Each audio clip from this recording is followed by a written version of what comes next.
You experience deja vu?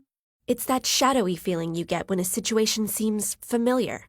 A scene in a restaurant plays out exactly as you remember. The world moves like a ballet you've choreographed. But this sequence can't be based on a past experience because you've never eaten here before.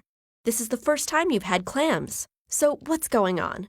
Unfortunately, there isn't one single explanation for deja vu. The experience is brief and occurs without notice, making it nearly impossible for scientists to record and study it. Scientists can't simply sit around and wait for it to happen to them. This could take years.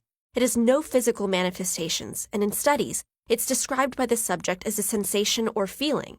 Because of this lack of hard evidence, there's been a surplus of speculation over the years. Since Émile Boirac introduced déjà vu as a French term meaning already seen, more than 40 theories attempt to explain this phenomenon. Still, recent advancements in neuroimaging and cognitive psychology narrowed down the field of prospects. Let's walk through 3 of today's more prevalent theories, using the same restaurant setting for each. First up is dual processing. We'll need an action. Let's go with a waiter dropping a tray of dishes. As the scene unfolds, your brain's hemispheres process a flurry of information. The waiter's flailing arms, his cry for help, the smell of pasta. Within milliseconds, this information zips through pathways and is processed into a single moment.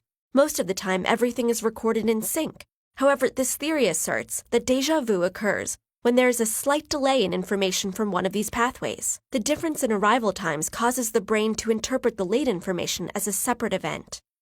When it plays over the already recorded moment, it feels as if it's happened before because, in a sense, it has.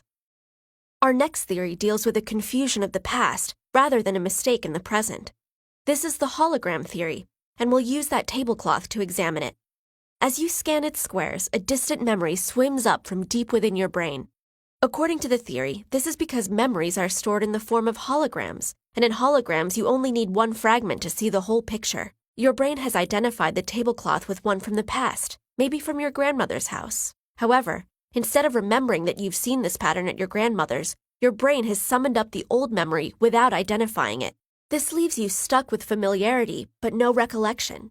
Although you've never been in this restaurant, you've seen that tablecloth but are just failing to identify it. Now look at this fork. Are you paying attention?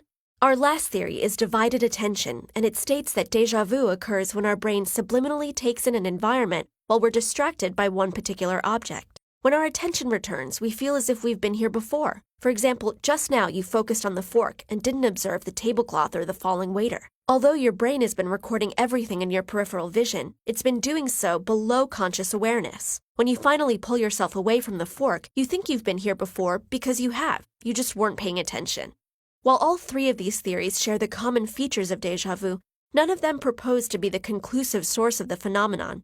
Still, while we wait for researchers and inventors to come up with new ways to capture this fleeting moment, we can study the moment ourselves.